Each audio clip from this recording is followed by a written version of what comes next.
Hello दोस्तों, exam विधि में आपका स्वागत है। अभी तक आप लोगों ने प्रैक्टिस सेशन 4 देख चुके हैं। आज की क्लास में हम लोग प्रैक्टिस सेशन 5 लेकर आए हुए हैं, जिसमें बहुत ही चुनिंदा सवाल का समावेशन किया गया है। आज के प्रैक्टिस सेट में आपको ब्लड रिलेशन, मैथमेटिकल ऑपरेशन और कोडिंग डिकोडिंग, सीरीज आदि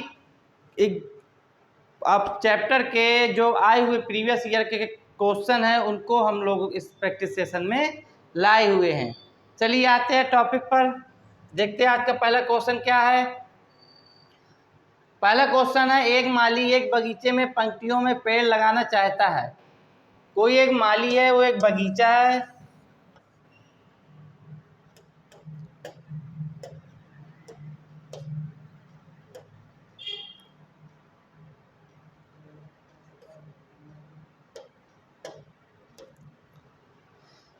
एक माली एक बगीचे में पंक्तियों में पेड़ लगाना चाहता है। यदि प्रत्येक पंक्ति में पेड़ों की संख्या समान हो और बगीचे में 105 या 210 या 420 पंक्तियां हो तो कोई भी पेड़ शेष नहीं बचता है। तो लगाए जा सकने वाले पेड़ों की न्यूनतम संख्या निकालनी है। यानी कि हमें क्या निकालना है? पेड़ों की न्यूनतम संख्या। और उसने ये भी कहा है कि जितने पंक्तियां हैं उतने प्रत्येक पंक्ति में पेड़ों की संख्या समान है। यदि एक पंक्ति है उसमें यदि मान लो हमने 5 पेड़ लगाए, उसी प्रकार जो दूसरी पंक्ति होगी उसमें भी हम लोग 5 पेड़ ही लगाएंगे। और उसने कहा है कि और बगीचे में 105 या 210 या 420 पंक्तियां हैं। यानी कि जो पंक्तियां हैं हमारी, ये 105 भी हो सकती हैं, 210 भी हो सकती हैं और 420 भी हो सकती हैं। ये पंक्तियों की संख्या दी है, ना कि पेड़ों की संख्या। और उसने कहा तो हमें ऐसे इनको सेट करना है कि हमारा कोई भी पेड़ शेष ना हो और हमारी प्रत्येक पंक्ति में पेड़ जितने हो उतना ही पंक्तियां में हो। जैसे पहली पंक्ति 5 है तो अगले में 5 होंगे, चाहे वो पंक्तियों की संख्या 105 हो या 210 हो या हमारी 420 हो। चलिए हम लोग इसका निकालते हैं। सबसे पहले लासा। लासा मतलब लघुत्तम समापवर्तक। तो 105 का लासा आप बताइए क्या होगा। इसको देखिए, आप देख रहे हैं कि 3 से चला जाएगा तो कितना बचा? 35 आ गया। अब जो है 5 से जाएगा और 7 से जाएगा। इसी तरीके से 210 यानी कि 2 गुणे 3 गुणे 5 और इसके बाद 420 यानी कि 1 2 का गुणा और कर देंगे। यदि पंक्तियां 105 होगी तो 3 5 7 इसका लघुत्तम समापवर्तक आया। यदि पंक्तियां 210 होंगी तो इसका 2 3 5 7 आया। और यदि पंक्तियों की संख्या 420 होगी तो 2 गुणे 2 3 गुणे 5 7 आया। अब आप इसमें देखिए, उसने कहा है कि कोई भी पेड़ शेष ना बचे। तो यानी कि उसमें प्रत्येक पंक्ति में जो भी पौधे लगाए जाए 3 5 7, इसी प्रकार इसमें भी 3 5 7 दिखाई दे रहा है। और 3 5 7 हम लोग प्रत्येक पंक्ति, कोई भी पंक्ति हो, चाहे हम 105 पंक्ति हो, चाहे 210 हो, चाहे 420 हो, यानी कि हम इतने रेशियो में यदि पौधे लगाएंगे तो एक भी पौधा हमारा शेष नहीं होगा, क्योंकि सब में कॉमन चीज आ रही है। तो आप देखिए 3 गुणे 5 गुणे 7। अब देखिए इसके बाद इन्होंने इसमें क्या करेंगे, इसमें आप 1 2 का इसमें भी दिखाई दे रहा है तो इसका भी गुणा कर लेंगे तो आपको कितना आ जाएगा। जबकि इसमें जो है हमारा 2 नहीं दिखाई दे रहा, क्योंकि पेड़ों की संख्या भी हमें निकालनी है कितनी है। तो इसलिए अब इसका आप मल्टीप्लाई करेंगे तो 3 6 35 गुणे 7 यानी कि 210। हम 210 कम से कम पेड़ इसमें लगा सकते हैं। लघुत्तम समापवर्तक से संबंधित ये सवाल था। इसमें हमें लासा निकालना था, लासा निकाल लिया। 2 गुणे 3 गुणे 5 गुणे 7 इसका लासा आ गया। चलिए नेक्स्ट सवाल। किसी कूट भाषा में रिंग को PGLE लिखा गया है, तो ITEM को क्या लिखेंगे? R की कोडिंग होती है 18, I की होती है 9, N की होती है 14, G की होती है 7, P की होती है 16, G की 7, L की 12, E की 5। आप देख रहे हो 18 से 16 हुआ, 9 से 7 हुआ, 14 से 12 और 7 से 5, यानी कि प्रत्येक वर्ड में हमें 2 का घटाव नज़र आ रहा है। तो इसी प्रकार आप जानते हो I का 9, T का 20, E का 5 और M का 13। इसमें हम 2 घटा देंगे, यानी कि 9 में 2 जाएंगे तो 7, 20 में 2 जाएंगे 18, 5 में 2 जाएंगे 3 और 13 में 2 जाएंगे 11। 7 जो है किसका होता है? G का। 18 किसका होता है? R का। 3 किसका होता है? C का। और 11 किसका होता है? K का। यानी कि GRCK जो हमारा ऑप्शन नंबर 2 पर मैच कर रहा है। देखिए क्वेश्चन हमारा कह रहा था कि यदि किसी निश्चित कूट भाषा में रिंग को PGLE लिखा जाए तो उसी कूट भाषा में ITEM को किस प्रकार लिखा जाएगा।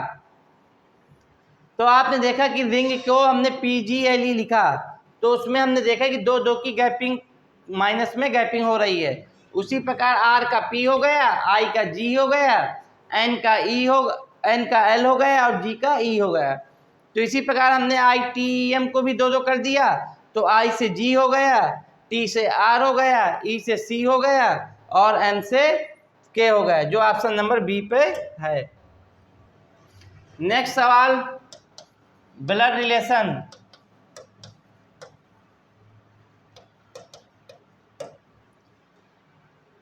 मनप्रीत जो है मनोज से कहता है, तुम्हारे पिता मेरी माँ की इकलौती संतान है। मनप्रीत का मनोज से क्या संबंध है? इधर मनप्रीत लिख दो। मनप्रीत जो है किससे कहता है? मनोज से। ये मनोज हो गया।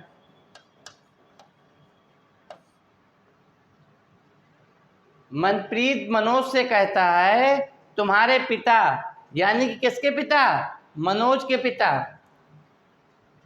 मनोज के पिता जो हैं मेरी माँ की इकलौती संतान है।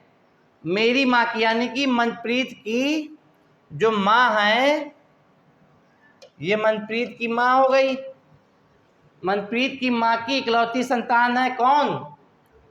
तुम्हारे पिता, यानी कि मनप्रीत इधर आ जाएगा और ये इसकी माँ हो जाएगी, क्योंकि उसने कहा है कि तुम्हारे पिता यानी कि मनोज के जो पिता है मेरी माँ की इकलौती संतान है।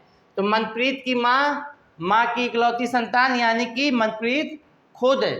तो अब हमें निकालना है कि मनप्रीत का मनोज से क्या संबंध है। तो मैंने आपको बताया हुआ था प्रीवियस क्लास में, जहाँ पे मनप्रीत का मनोज से लिखा होता है तो हमेशा हम से का की तरफ चलते हैं। तो मनोज जो है मनप्रीत को क्या बोलेगा? मनोज जो होगा, मनप्रीत एक ऊपर पीढ़ी में है, यानी कि जो मनप्रीत है मनोज के क्या है? फादर। Option number D.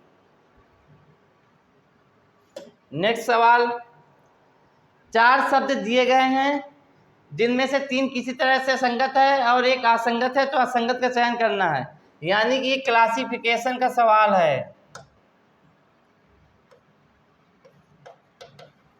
भिन्नता निकालने की, मतलब 4 ऑप्शन है, इनमें से कौन डिफरेंट है।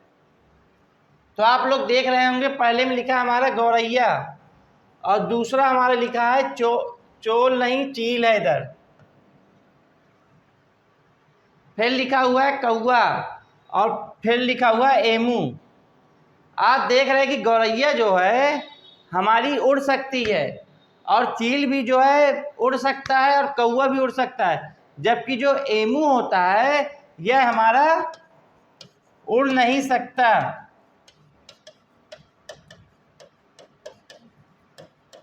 यानी कि इन 4 ऑप्शनों में आपने देखा कि जो गौरैया है वो उड़ सकती है, इसी प्रकार चील भी जो है उड़ सकती है, और कौवा भी उड़ सकता है, लेकिन एमू नहीं उड़ सकता। यानी कि इन 4 ऑप्शन में हमारा क्या संगत हुआ? एमू। क्यों संगत हुआ? क्योंकि वह उड़ नहीं सकता है। नेक्स्ट सवाल, यह भी क्लासिफिकेशन से है, इसमें भी 3 एक ही तरह है और एक असंगत है, वो हमें बताना है। तो पहले नंबर पे है हमारा हृदय, फिर न्यूरॉन, फिर मेरुदंड, फिर मस्तिष्क। आप देख रहे हैं कि न्यूरॉन जो है, मेरुदंड और मस्तिष्क जो है, यह सब तंत्रिका तंत्र है। मानव शरीर का एक महत्वपूर्ण भाग होता है जिसे हम क्या बोलते हैं? तंत्रिका तंत्र। मानव शरीर में विभिन्न प्रकार के तंत्र पाए जाते हैं। श्वसन तंत्र हो गया, मानव कंकाल तंत्र हो गया, तंत्रिका तंत्र हो गया। उन्हीं में से तंत्रिका तंत्र होता है जिसके अंतर्गत हम लोग न्यूरॉन, मेरुदंड और मस्तिष्क, तंत्रिका तंत्र के अंदर हमें न्यूरॉन, मेरुदंड और मस्तिष्क देखने को मिलता है, जबकि जो हृदय होता है वह तंत्रिका तंत्र का भाग नहीं होता है। इसलिए हमारा इसमें क्या असंगत हो जाएगा? हृदय। क्यों असंगत होगा? आप लोग को पता है कि न्यूरॉन जो होता है और मेरुदंड और मस्तिष्क जो होता है वह हमारा तंत्रिका तंत्र का भाग होता है, जबकि हृदय हमारा तंत्रिका तंत्र का भाग नहीं होता। हमें वही असंगत का चयन करना था, तो हमारा इसका ऑप्शन क्या हो जाएगा? हृदय। अब देखिए मैथमेटिकल ऑपरेशन का है, भाग का अर्थ हमारा क्या दिए? प्लस, गुणे का अर्थ क्या दिए? माइनस, माइनस का अर्थ गुणा और प्लस का अर्थ भाग। तो हमें सॉल्व करना है 2/3 -3 + 4 गुणे 2। यानी कि जहां पर भाग होगा वहां पर हमें प्लस लिखना है, जहां पर गुणा होगा वहां पर हम लोग को माइनस लिखना है, और जहां माइनस होगा वहां पर गुणा लिखना है, और प्लस होगा तो भाग लिखना है। देखिए भाग की जगह हमें क्या लिखना है? प्लस। माइनस की जगह क्या लिखना है? गुणा। और प्लस की जगह क्या लिखना है? भाग। और गुणे की जगह क्या लिखना है? माइनस। मैंने आपको बताया हुआ था कि हमेशा हम लोग कैसे सॉल्व करेंगे? बॉड मास से। यानी कि सबसे पहले ब्रैकेट को हल करेंगे, फिर ऑफ यानी कि का को हल करेंगे, फिर भाग करेंगे, फिर गुणा करेंगे, फिर जोड़ेंगे, फिर घटाएंगे।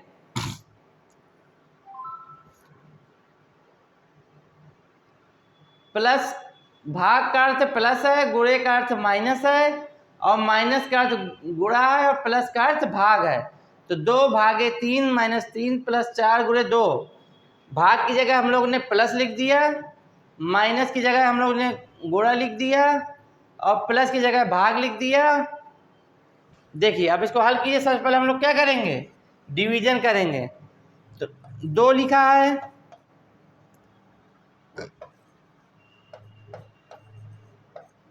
3/4 -2। आप देखिए अब इसके बाद भाग हो गए, अब हम क्या करेंगे? गुणा। इसको हल कीजिए। 2 + 9/4 -2, यानी कि हमने इसमें एक एलसीएम ले लिया, तो 4, ये हो गए 8, ये हो गए 9, ये हो गए 8। 8 से 8 गए तो यानी कि 9/4। Option number 2। नेक्स्ट सवाल, इसमें कहा है यदि माइनस को भाग, यदि माइनस की जगह हम लोग क्या कर देंगे? भाग, और 3 को 6 से बदल लेंगे। जहां 3 होगा वहां 6 लिख देंगे, जहां 6 होगा वहां पर 3 लिख देंगे। तो कौन सा समीकरण संतुष्ट करेगा? चलिए देखते हैं, पहला ऑप्शन लेते हैं। 4 + 6/3 -3 गुणे 2 = 8। आपको पता है कि माइनस की जगह हमें बदलाव करना है, माइनस को भाग से और 3 को 6 से, माइनस को भाग से और 3 को 6 से आपस में बदल दिया जाए। यदि कि जहाँ पर यदि माइनस लिखा हो तो वहाँ पर भाग कर दे, और जहाँ पे भाग लिखा है वहाँ पर माइनस कर दे, और 3 जहाँ लिखा है वहाँ पर 6 और 6 की जगह 3। तो आप देखिए, आप जो है माइनस और भाग को देखिए, 3 और 6 को देखिए, बाकी सेम लिखिए। 6 की जगह 3, भाग की जगह माइनस, माइनस की जगह भाग, और 3 की जगह 6 लिखना है हम लोग को, इधर 6 होगा। अब देखिए इसको हल कीजिए, 8 आ रहा है कि नहीं आ रहा। 3 से भाग देंगे, सबसे पहले भाग करते हैं तो 2 हो जाएगा, फिर हम लोग गुणा करेंगे 4, तो यानी कि 3 बराबर 8, यानी कि डज नॉट इक्वल। तो यानी कि पहला ऑप्शन तो हमारा मैच नहीं कर रहा। अब हम दूसरे पे देखेंगे, दूसरे को चेक करेंगे। दूसरे में 4 है, प्लस में बदलाव नहीं करना, 6 की जगह 3 लिखना है, भाग की जगह माइनस करना है, और माइनस की जगह भाग करना है, 3 की जगह 6 लिखना है, इज इक्वल 12। तो ये 4 हो गया, 3 से 3 का भाग, 3 में 3 गए, पहले भाग दे देंगे, 3 है, ये माइनस है, तो 3/6 गुणे 2 इज इक्वल 12, ये कट गए 3 तो 4 3 7 इज इक्वल 12, यानी कि हमारा बी नंबर भी मैच नहीं कर रहा। तो हम किस नंबर पे जाएंगे? सी नंबर पे। 4 प्लस 6 की जगह 3, भाग की जगह माइनस, और माइनस की जगह भाग। देखिए 4 लिखा, 3 लिखा, 6/6 गुणे 2 इज इक्वल है, 6 से 6 कट गया, हमारा आ गया 1, यानी कि 4 + 3 - 2 इज इक्वल 10। तो 4 3 7 में 2 गए 5 बराबर 10, यानी कि हमारा यह भी मैच नहीं कर रहा। चौथे में पहुंचेंगे। अब चौथे को देखिए, 4 प्लस को चेंज नहीं करना, 6 को बदल लिया, भाग की जगह में क्या करना है? माइनस कर दिया, भाग की जगह माइनस कर दिया, और 6 की जगह माइनस कर दिया।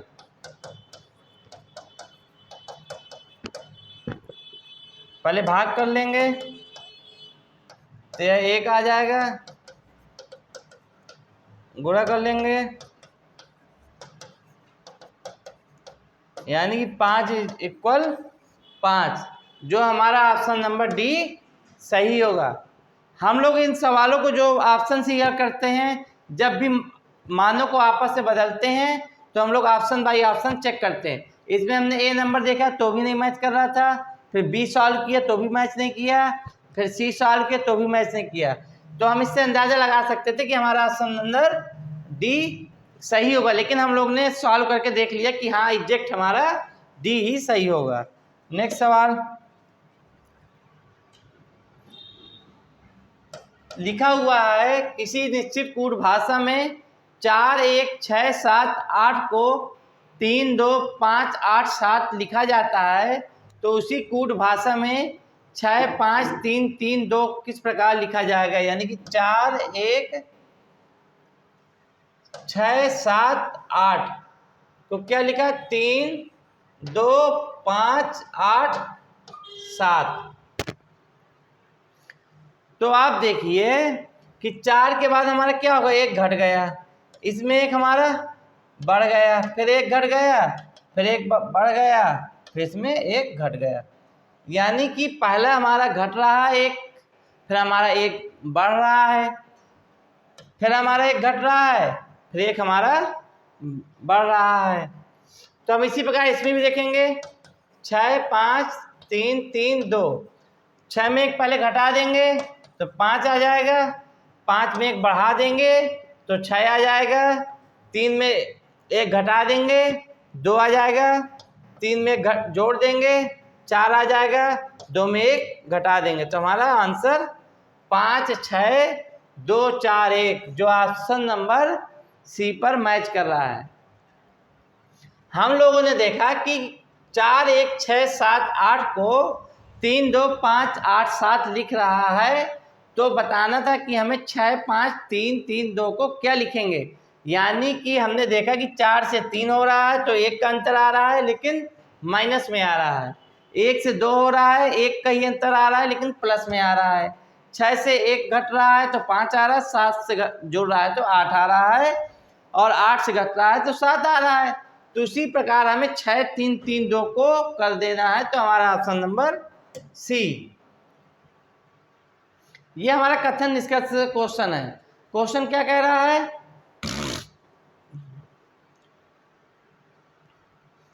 क्वेश्चन हमारा कह रहा है, कथन है कि विनोद ने अपने नौकर को सब्जी खरीदने के लिए सब्जी मंडी भेजा।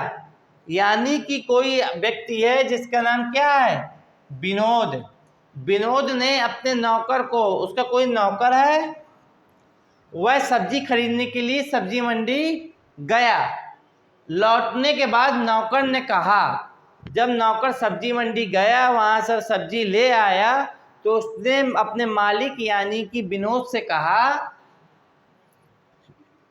कि उसके द्वारा लाई गई प्रत्येक सब्जी हरी सब्जी थी और उसने बाजार में उपलब्ध प्रत्येक हरी सब्जी को खरीदा था। यानी कि जो वह बाजार गया, मंडी गया जब, तो वहाँ पर उसने जो है सब्जी तो बहुत देखी लेकिन उसने बाजार में उपलब्ध प्रत्येक हरी सब्जी को खरीदा। मतलब जो जो वहाँ पर हरी सब्जी रखी हुई थी तो उसको वह खरीद कर लाया। तो उसका हमें निष्कर्ष निकालना है कि हमारा क्या कथन कह रहा है, क्या हमारा निष्कर्ष फॉलो करेगा। उसमें कहा है केवल हरी सब्जियां ही बाजार में उपलब्ध थी। अब देखो पहला ऑप्शन है केवल हरी सब्जियां ही बाजार में उपलब्ध थी। आप देख रहे हो कि ऊपर कथन में कह रहे हैं कि वो हरी सब्जियां ही लाया। जरूरी नहीं है कि हरी सब्जियां बस हो, हरी सब्जियां के अलावा और कुछ भी आप जाते होगे जब भी मंडी तो आप लोग देखते होंगे कि हरी सब्जियों के अलावा भी काफ़ी चीज़ें सब्जी होती हैं। तो उसने देखा तो बहुत सब्जियों को होगा लेकिन लाया क्या? केवल हरी सब्जी। तो जिससे हमें लग रहा है कि पहला वाला निष्कर्ष तो हो ही नहीं सकता, क्योंकि केवल बाजार में हरी सब्जियां तो होती नहीं हैं, सब प्रकार की सब्जियां होती हैं। हमें कथन से रिलेटेड ही आंसर निकालना है कि जो उसका फॉलो करेगा। नौकर ने उन सभी सब्जियों को खरीदा जो उसने देखी, ऐसा भी जरूरी नहीं है। मान लो नौकर गया बाजार, जितनी भी सब्जियां थी उसने नहीं देखा, उसने जो है अपने केवल उसको नौकर ने उन सभी सब्जियों को खरीदा जो उसने देखी। जरूरी थोड़ा है कि जो हरी सब्जी भी उसने खरीदा तो हरी सब्जी है, लेकिन वो देख भी तो सकता है हरी सब्जियों के अलावा, कि नहीं देख सकता? कोई उसे मना करेगा कि नहीं देखो सब्जी? तो वही कहने का मतलब है जो ऑप्शन नंबर 2 में दिया कि नौकर ने उन सभी सब्जियों को खरीदा जो उसने देखी। जरूरी नहीं है कि उसने, लेकिन ये जरूरी है कि उसने जो भी सब्जी खरीदी है वह क्या थी? हरी। तो यानी कि ये ऑप्शन भी नहीं मैच कर रहा। तीसरा कह रहा है नौकर ने बाजार से हरी सब्जियों के अलावा अन्य कोई सब्जी नहीं खरीदी। ये आपका 100% ट्रू होगा। क्यों होगा? क्योंकि उसने कहा है कि उसके द्वारा जो लाई गई प्रत्येक सब्जी है वह हरी सब्जी थी। तो यानी कि ऑप्शन नंबर सी। कथन निष्कर्ष वाले सवालों में हम केवल कथन पर फोकस करते हैं कि हमारा कथन क्या कह रहा है और कथन हमारा किस निष्कर्ष में फॉलो कर रहा है। नेक्स्ट सीरीज का सवाल है 2 10 26 क्वेश्चन मार्क 82 और 122। आप देखो इसमें हमारा क्या हो गया, 8 का अंतर, ये 16 का अंतर, इसमें क्वेश्चन मार्क है।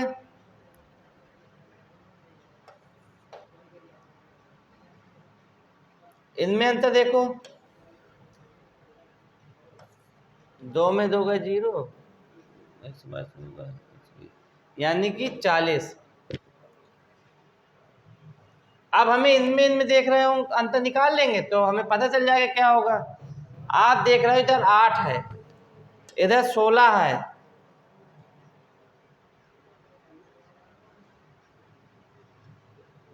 और इधर 40 है।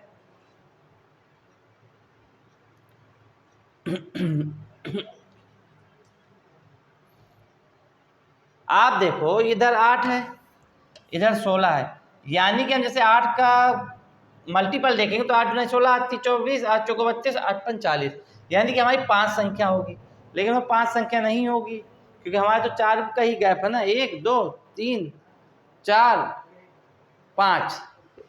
अब देखो कि आपको अंदाजा लग रहा होगा कि 8 का पहाड़ा है, 8 का 8 8 गुना 16 8 यहाँ 24 8 चौको 32, यानी कि हम 26 में 24 जोड़ देंगे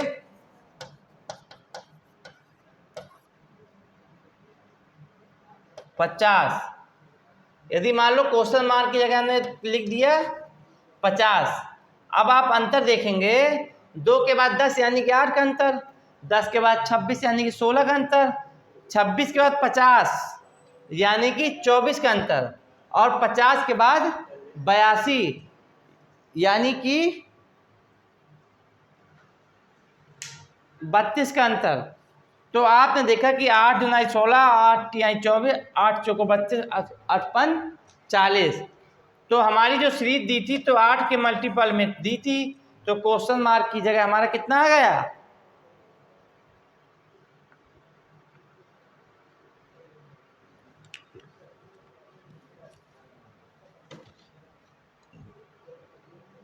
ऑप्शन नंबर 50 डी। यह भी एनालॉजी से जुड़ा हुआ सवाल है। पशु का संबंध घोड़ा से है तो कीट, आपको पता होगा कि जो घोड़ा होता है वो किसके अंतर्गत आता है, पशु के अंतर्गत। तो उसी प्रकार कीट के अंतर्गत क्या आएगा, पिस्सू। पंख तो आएगा नहीं, क्यों नहीं आएगा, क्योंकि पंख पक्षियों के होते हैं, ना कि वो किसी के अंदर होता है। जैसे घोड़ा हो गया पशु के अंदर, गाय हो गई तो भी पशु के अंदर, जितने भी जानवर दिखाई देते हैं वो सब किसके अंतर्गत आते हैं, पशु के अंतर्गत। जबकि जो पिस्सू होता है, पिस्सू एक छोटा सा जीव होता है, तो वह किसके अंतर्गत आएगा, कीटों के अंतर्गत, यानी कि ऑप्शन नंबर ए। नेक्स्ट, यह भी सीरीज से है, 2 निकालना है। ऑप्शन में 4 8 6 18 15 60 56 क्वेश्चन मार्क। आप देखो ये क्या लिखा हुआ, 4 का मल्टीपल, फिर ये 3 का मल्टीपल, ये 4 का मल्टीपल, ठीक है। अब आपको अंदाजा लग रहा होगा जो अगली संख्या होगी वो क्या होगी, 5 का मल्टीपल। और आप इधर भी देखिए,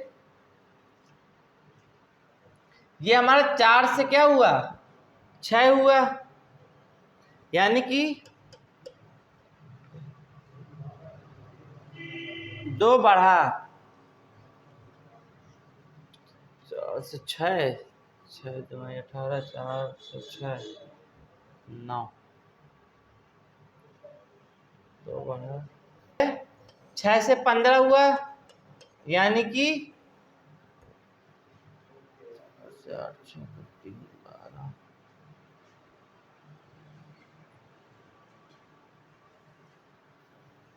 देखिए 4 8 6 18 15 60 56 क्वेश्चन मार्क, फिर क्वेश्चन मार्क। आप लोग देख रहे हैं कि 4 से 8 हुआ यानी कि 2 का मल्टीपल हुआ, 6 से 18 हुआ तो 3 का, और 15 से 60 तो 4 का। तो जो हमारा ये मल्टीपल होगा किसका होगा, 5 का, यानी कि 280। जो ऑप्शन नंबर हमारा सी 280 और 275। लेकिन अभी हम कंफर्म नहीं कि 275 कैसे आएगा, ये तो कंफर्म हो गया कि 280 पहली क्वेश्चन मार्क आएगा, तो उसको भी देखिए। तो आप देख रहे हैं कि जो लास्ट संख्या है 8 से 6 में कितना घटा, -2। 18 से 15 में कितना घटा? -3। फिर उसके बाद 60 से 56 में कितना घटा? -4।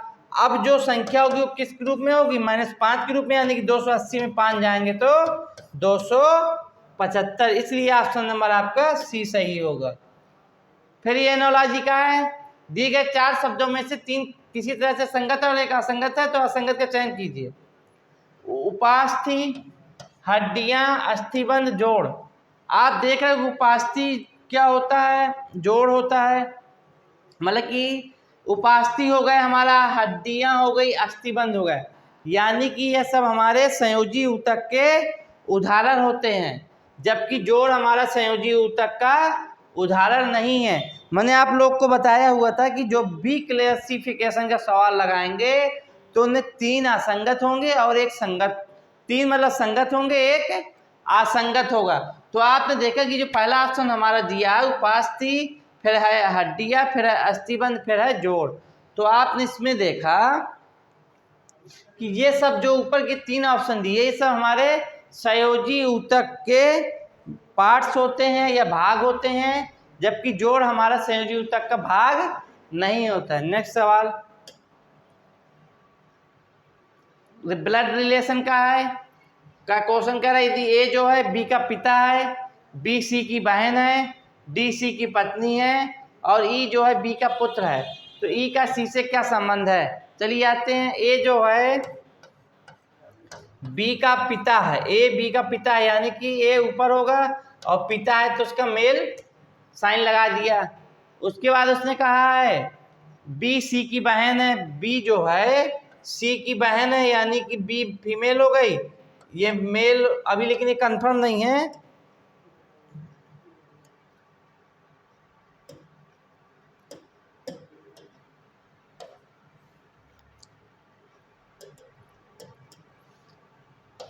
बी कंफर्म है कि फीमेल है, क्योंकि वो कह रहा है बी जो है सी की बहन है, लेकिन सी नहीं कंफर्म कि मेल है कि फीमेल है। उसके आगे देखते हैं, लिखा है डी जो है सी की पत्नी है। अब आप समझ चुके हैं जब डी पत्नी है यानी कि फीमेल होगी तो सी क्या होगा? मेल होगा, और ये पति पत्नी है तो ये साइन बना दिया। उसके बाद कह रहा है ई जो है बी का पुत्र है, ई जो है बी का पुत्र है, पुत्र होगा तो माइनस प्लस होगा क्योंकि मेल है, और बी का पुत्र है तो एक जनरेशन नीचे है। तो ई का सी से क्या संबंध है? मैंने आप लोग को बताया था कि हमेशा हम लोग कहाँ चलेंगे? से का में। तो हमने सी से ई का संबंध बताना है। सी ये कोई व्यक्ति है, ये उसकी बहन हो गई और ये लड़का हो गया, यानी कि बहन का पुत्र, यानी कि ऑप्शन नंबर सी।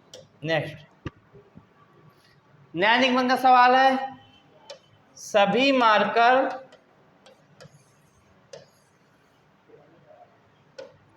फ्लूइड हैं और सभी फ्लूइड कॉपियां हैं, तो निष्कर्ष निकालना है कि सभी मार्कर कॉपियां हैं। मैंने आपको बताया था कि जब भी हम छोटे गोले से बड़े गोले की तरफ चलेंगे, यदि सभी होगा तो वह हमेशा फॉलो करेगा। इसके बाद दूसरा, कुछ कॉपियां मार्कर हैं, और मैंने एक और कंडीशन बताई थी, जब भी हम बड़े वृत्त से छोटे वृत्त की तरफ आएगा तो कुछ लिखा होगा तो वह 100% सही होगा, जबकि सभी लिखा होगा तो वह 100% सही नहीं होगा। यानी कि निष्कर्ष 1 और 2 दोनों फॉलो करते हैं। नेक्स्ट सवाल सीरीज का है B4D C9I D16P question mark. आप देख रहे हो ये बीच का अंक लिखा है 2 का स्क्वायर, फिर लिखा है 3 का स्क्वायर, फिर लिखा है 4 का स्क्वायर, यानी कि जो हमारा बीच का अंक आएगा 5 का स्क्वायर। तो आप देख रहे हो कि यह ऑप्शन तो हमारा नेगलेक्ट हो गया। आप देखो बी का हमारी कोडिंग होती है 2, डी की होती है 4, सी की होती है 3, आई की होती है 9, डी की होती है 4, पी की होती है 16। यानी कि जो लिखा हुआ है शब्द वह हमारे जो पहले शब्द है बी जैसे, तो उसका स्क्वायर क्या लिखा हुआ 4। तो आप इसमें देखिए कि ऑप्शन से देखते हैं एफ का क्या होता है, एफ का होता है हमारा 6 और वाई का होता है 25, यानी कि ये स्क्वायर लिखा नहीं तो ये ऑप्शन होगा नहीं। अगला देखें, ए लिखा है 5 और वाई होता है 25, यानी कि स्क्वायर लिखा है ऑप्शन नंबर सी सही, क्योंकि हमारा जो पहली संख्या है वो जो दूसरी संख्या लिखा हुआ है डिजिट के बाद वह स्क्वायर के रूप में है, तो सीधे सीधे लिख दिया। नेक्स्ट सवाल, आज का ये लास्ट सवाल है। नेक्स्ट क्लास में हम लोग आपके लिए इससे अच्छे और क्वेश्चन लेकर आएंगे, जिससे आपकी एसएससी जीडी की तैयारी बहुत अच्छे से हो सके। आप एग्जाम विद मी में हमारे साथ बने, जिस कारण आपका कोई भी प्रतियोगी परीक्षा हो उसमें अच्छे से अच्छे मार्क्स आ सकें। किसी निश्चित कूट भाषा में तारा को 1600 लिखा गया, तो हमें लिखना है नारा को कितना लिखा जाएगा। टी की कोडिंग 20, ए की 1, आर की 18, ए की 1, यानी कि ये हो गए 40। इसका हमने क्या कर दिया वर्ग, तो हो गए 1600। तो इसी प्रकार हम एन को देखेंगे 14, ए की 1, आर की 18, ए की 1, तो 14 1 15 और 19 यानी कि 34। 34 का स्क्वायर निकालना है, तो हमारा 34 का स्क्वायर क्या होता है 1156। तो हमारा ऑप्शन नंबर कौन सा सही होगा, डी। ठीक है बच्चों, आज आप लोगों ने सवाल देखे जो आपके एग्जाम के लिए बहुत ही महत्वपूर्ण थे। चलिए हम लोग कल मिलते हैं एक नए प्रैक्टिस सेशन के साथ। एग्जाम विद मी में आप इसी तरह बने रहिए। चैनल को लाइक, सब्सक्राइब एवं शेयर कीजिए। जय हिंद, जय भारत।